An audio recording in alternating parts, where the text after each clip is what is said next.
नमस्ते दोस्तों, मैं हूँ सीमा वालिया। स्वागत है आप सभी का मेरे चैनल सीमा वालिया में। तो कैसे हो दोस्तों? आई होप आप सब ठीक होंगे दोस्तों। तो चलिए दोस्तों, आज इस वीडियो में हम जानेंगे बैसाख महीने की जो है पूर्णिमा कब है। बैसाख महीने की पूर्णिमा कब है और बुध पूर्णिमा जिसे बुध पूर्णिमा भी कहा जाता है। तो उस दिन हमें कौन कौन से कार्य करने हैं, किन किन बातों का ध्यान रखना है और किन किन कार्यों का दोस्तों हमें स्नान दान कब करना है और किन किन बातों का हमें ध्यान रखना है। कुछ ऐसे कार्य हैं जो बैसाख पूर्णिमा के दिन किए जाने बहुत ज़रूरी है और कुछ ऐसे कार्य हैं जो उस दिन नहीं किए जाते हैं। तो इन सभी बातों के ऊपर आज का ये हमारा वीडियो है। तो दोस्तों आप लोग मेरे वीडियो में बने रहिएगा। मैं आप सभी के साथ इस वीडियो में बैसाख पूर्णिमा से संबंधित कुछ बातें शेयर करूंगी, ठीक है जी। तो चलिए दोस्तों शुरू करते हैं। तो दोस्तों जैसा कि आप सभी जानते हो कि बैसाख महीने की जो पूर्णिमा है वो 12 तारीख की है। दिन है सोमवार, 12 मई साल 2025, 12 मई दिन सोमवार को है। उस दिन हमें बहुत सारी बातों का ध्यान रखना है दोस्तों। ये जो बैसाख महीने की जो पूर्णिमा होती है ये इसलिए ख़ास होती है क्योंकि ये भगवान विष्णु और माता लक्ष्मी का अत्यंत प्रिय महीना होता है।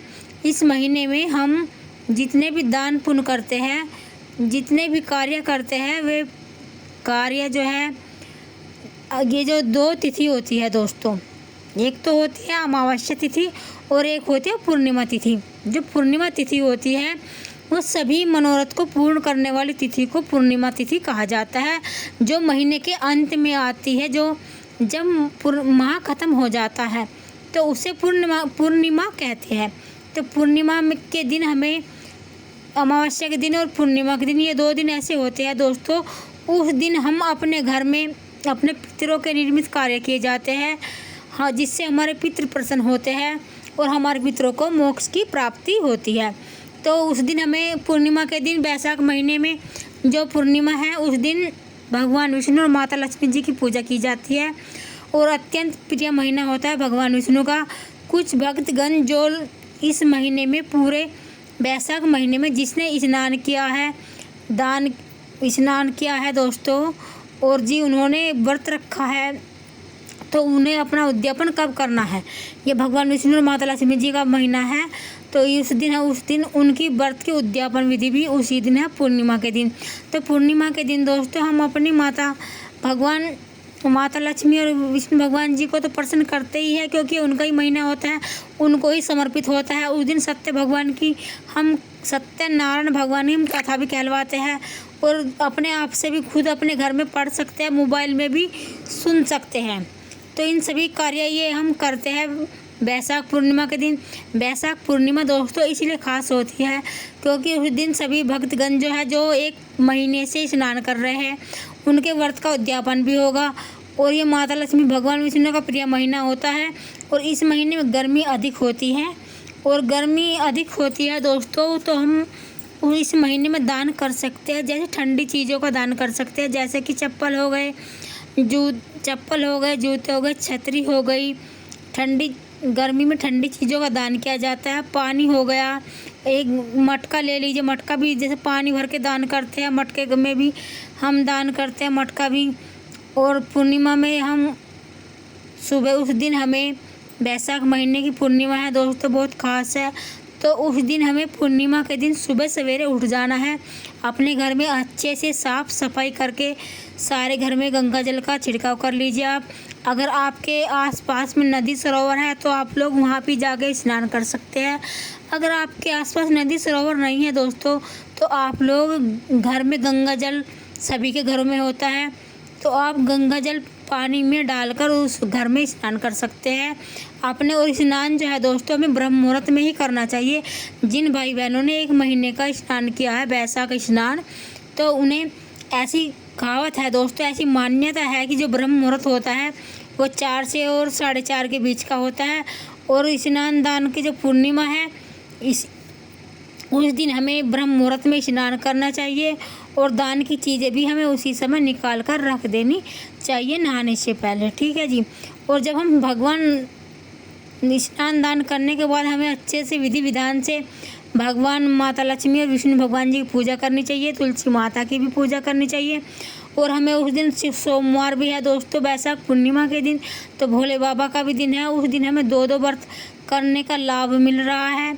तो वैशाख पूर्णिमा के दिन हम भोले बाबा की भी पूजा करेंगे, और पूर्णिमा के दिन हमें अपने पितरों की भी पूजा की जाती है, और पीपल वृक्ष की भी हम पूजा करते हैं, क्योंकि पीपल वृक्ष में सभी देवी देवताओं का वास होता है। सभी देवी देवताओं का निवास स्थान पीपल वृक्ष को माना गया है। तो पीपल वृक्ष की पूजा दोस्तों हम सूर्य उदय से पहले करते हैं। कच्चे दूध में काले तिल डालकर फूल, अक्षत और मिश्र डाल लीजिए, नहीं तो आप शक्कर भी डाल सकते हो। और जल को पीपल वृक्ष को में सींचना चाहिए, और दीपक भी एक प्रज्वलित करना चाहिए पीपल वृक्ष के नीचे, क्योंकि सभी देवी देवताओं का स्थान होता है पीपल वृक्ष। और हम अपने पितरों के निर्मित भी कार्य करते हैं। उस दिन जो भी हम दान पुण्य करते हैं, हमारे पितरों की आत्मा को उतनी ही शांति मिलती है और उन्हें मोक्ष की प्राप्ति होती है, और हमारे जो पितर है वे प्रसन्न हो जाते हैं। और जब पितृ प्रसन्न होते हैं तो घर में सुख समृद्धि का वास होता है, हर बीमारी सब घर से दूर रहती है। और दोस्तों उस दिन हमें विधि विधान से पूजा करने के बाद उस पूर्णिमा का जो व्रत रखते हैं, शाम को लोग मीठा भोजन करते हैं, और कुछ लोग अगले दिन व्रत का पारण करते हैं। तो चंद्रमा को अर्घ देकर हम अपने व्रत को खोल लेते हैं। उस दिन खीर पूरी अपने घर में पूर्णिमा के दिन ज़रूर बनानी चाहिए। तो पूर्णिमा के दिन जब हम खीर पूरी बनाते हैं तो सबसे पहले भगवान विष्णु माता लक्ष्मी को भोग लगाकर हम चंद्रमा की पूजा करते हैं। कच्चे दूध में फूल, अक्षत, रोली ये सारी चीज़ें डालकर, मिश्री, अक्षत डालकर हम चंद्रमा को अर्घ देते हैं, और चंद्रमा को अर्घ देकर ही हम अपना व्रत खोलते हैं पूर्णिमा के दिन। और पूर्णिमा के दिन हम भगवान सत्यनारायण की कथा भी सुनते हैं, और नहीं सुनते तो हम मोबाइल पढ़ भी लेते हैं खुद से। और उस दिन दान पुण्य भी करते हैं दोस्तों।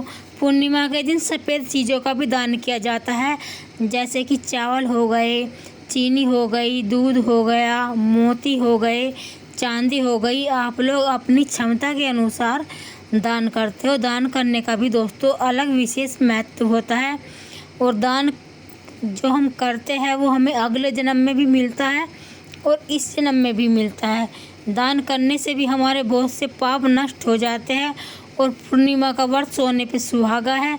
2 व्रत के हमें लाभ मिल रहे हैं। सोमवार के व्रत का भी लाभ मिल रहा है और पूर्णिमा का भी लाभ मिल रहा है। तो दोस्तों 12 मई दिन सोमवार को बुद्ध पूर्णिमा भी है। जो भाई बहन बुद्ध भगवान जी के भक्त हैं वे उनकी भी पूजा कर सकते हैं। तो जैसे कि आप जानते हो दोस्तों कि दान करने का भी एक विशेष महत्व होता है।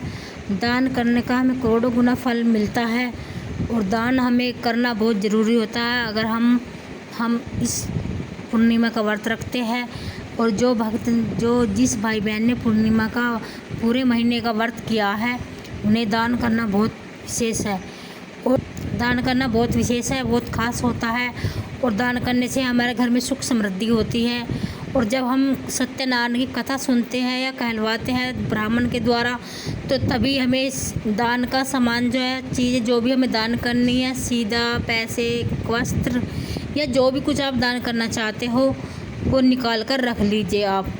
और पूर्णिमा के दिन दोस्तों खीर पूरी बनाई जाती है। भगवान विष्णु और माता लक्ष्मी जी के लिए खीर पूरी बनाई जाती है। तो जिस भाई बहन ने व्रत रखा है वो भी खीर पूरी बना सकते हैं, और जो व्रत नहीं रखा है जिसने, तो वो भी भगवान विष्णु और माता लक्ष्मी जी के लिए उस दिन पूर्णिमा के दिन खीर पूरी बनाए और चांद को अर्घ देकर अपना व्रत खोल ले। कुछ लोग मीठे से व्रत खोलते हैं और कुछ लोग फलाहार से व्रत, केवल फलाहार करते हैं शाम के समय, अगले दिन व्रत का पारण करते हैं। ठीक है जी दोस्तों, तो चलिए दोस्तों अब आगे जान लेते हैं कि पूर्णिमा तिथि कब से शुरू हो रही है और कब समाप्त हो रही है। तो दोस्तों पूर्णिमा तिथि 12 मई दिन रविवार को रात्रि में दोस्तों की 11 मई से शुरू हो रही है रात्रि में 8:10 पर, और 12 मई दिन सोमवार को रात्रि में 10:32 पर पूर्णिमा तिथि समाप्त हो रही है। तो हमें इसी उदय तिथि को ध्यान में रखते हुए अपने व्रत का पालन कर लेना है और व्रत रखना है वैशाख पूर्णिमा का दोस्तों। तो दोस्तों हमारी वीडियो यहीं तक की थी। अगर आप लोगों को वीडियो थोड़ी सी भी पसंद आती है तो वीडियो को लाइक कर देना और चैनल को सब्सक्राइब कर दीजिएगा। फिर मिलती हूँ आपसे एक नई वीडियो में, तब तक के लिए नमस्ते दोस्तों।